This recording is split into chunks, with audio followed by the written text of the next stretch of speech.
everyone. Welcome back to Ursus Life. Sorry it took a couple of days to get this recorded and updated, but this is my weekend update to let you know where I am.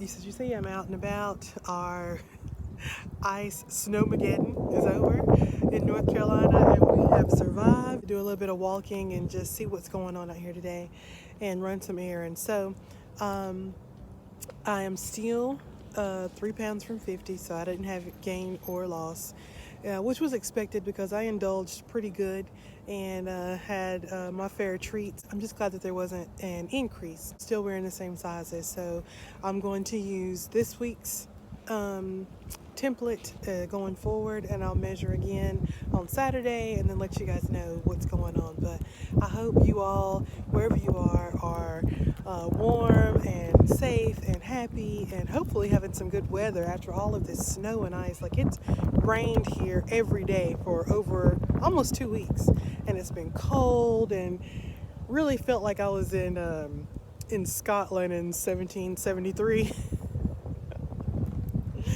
Based on my repeated viewings of Outlander, that's how it always looks. Mud, rain, gray. That's how it looks. So I'm very happy that today it's a beautiful day. As you can see, my hair is kind of blowing all over the place.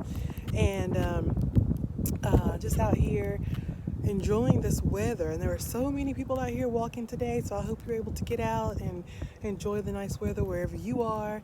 I am back on track 100% with my 1 meal a day, with being keto, with exercise. So the last week and a half was kind of all over the place.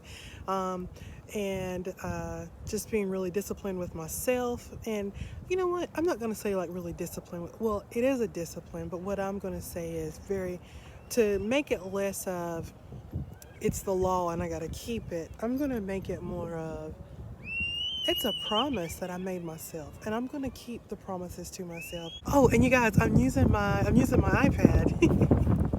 I'm using the iPad that my husband gave me, and it is working so well.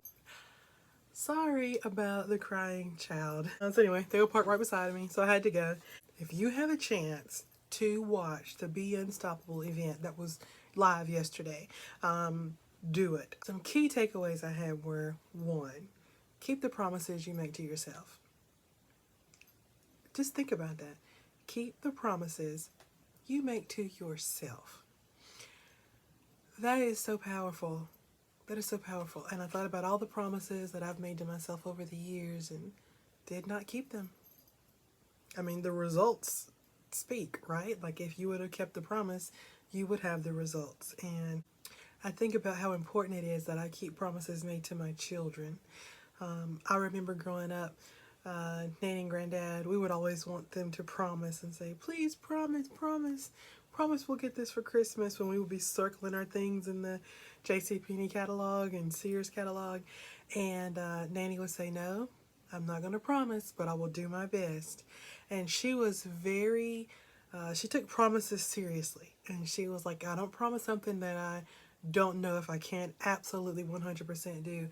And she told us that from little children. And so that I see the importance of a promise. I learned that, right, growing up.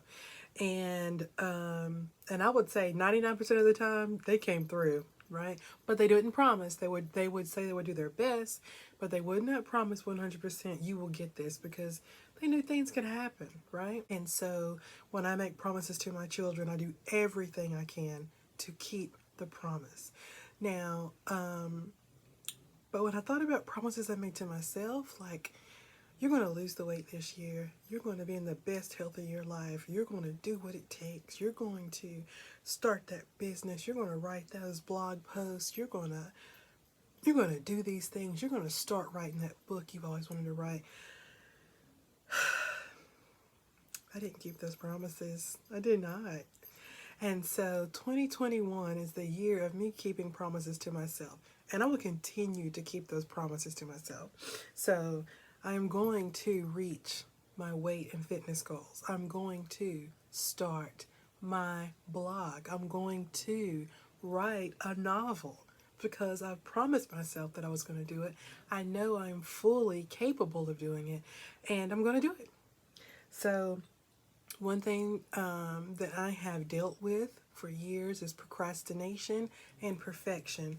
And another key takeaway from yesterday's event was that's fear. Procrastination is fear. You put it off and you put it off because you're afraid for something. You're afraid that it's not going to succeed. You're afraid of failure. You're afraid of people not caring. You're afraid of ridicule. Whatever the fear is, it's there. And I never thought about that before. The same with perfectionism, thinking that if it's not exactly right, I'll be rejected. Something will go wrong. It won't work. You know what? I am not going to be driven by fear anymore. And everywhere that I see it in my life and it's exposed, I'm pushing it out. God has not given us a spirit of fear. He's given us a spirit of love, power, and a sound mind. And that's what I'm walking in 2021. I will talk to you guys later. Have a good one. Bye-bye.